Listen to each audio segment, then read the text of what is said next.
अस्सलाम वालेकुम teachers and mothers, welcome back to my channel learn with Amna. जैसे कि आप जानते हैं कि मेरा तरीक़ेकार यही है कि मैं 1, 2 या 3 लेसन के बाद एक सरगर्मी लाजमी शामिल करती हूं और इसका मकसद बच्चों को डेली रूटीन से हटाना होता है और उनको फेड अप होने से बचाना होता है। आइन और गैन के बारे में वो ऑलरेडी पढ़ चुके थे, तो आज उससे रिलेटेड एक सरगर्मी है। 2 हरफी और 6 हरफी को मिलाकर उनको ब्लेंड करके एक नया लफ्ज बनाना है। गैन वगो और तोहेता होता, जो कि तोहेता इसने इधर से लिया है और अगली खाली जगह थी गैन अलिफ गा जे छोटी जी गाजी और जे छोटी जी यहाँ से लिया गया है। अब बात करते हैं नेक्स्ट जो खाली जगह है। बच्चे से क्या इसका जोड़ निकाले, आइन बे अलिफ बा, और उससे क्या ब्रैकेट में से पहले इसका जोड़ निकाल कर इनको और इनको ब्लेंड करे।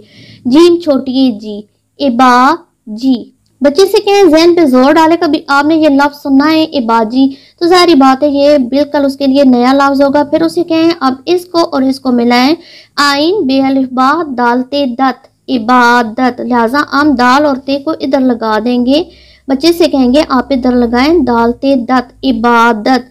अगले जो 2 हरफी अल्फाज हैं फे व फो, और ये बच गया जीम छोटी जी, बार बार पढ़ाएं और उससे कहें आपने इन दोनों को मिलाकर इधर लिखना है फे व फो जीम छोटी जी फौजी। Next fill in the blank, काफा को रे साकिन कोर या काफा को मीम साकिन कौम। काफा को मीम साकिन कौम से एक बाकायदा लफ्ज बनता है।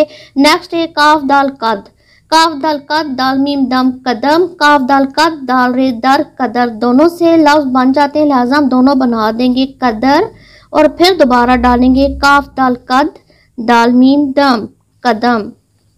Next fill in the blank है ची अलिफ चा अलिफ मद आ चा, कोई लफ्ज नहीं बन रहा है। बच्चे से कहें नेक्स्ट आप ब्लेंडिंग चेक करें, ची अलिफ चा काफ वाकू चाकू, चाकू एक चीज का नाम है, लिहाजा हम इधर लिख देंगे गैन जे अलिफ जा, जहाँ जो अलिफ है उसको इधर जोड़ देंगे गजा। तो आई होप इस तरीके से जब आप काम करवाएंगे तो आपके बच्चे की जो उर्दू की कमी है वो अच्छी तरीके से पूरी हो जाएगी। अगर आपको ये सिलसिला ये लेसन पसंद आ रहे हैं तो मेरे चैनल को सब्सक्राइब करें, मेरी वीडियो को लाइक करें, बेल आइकन को हिट करें ताकि हर नई आने वाली वीडियो का नोटिफिकेशन आपको मिलता रहे। अल्लाह।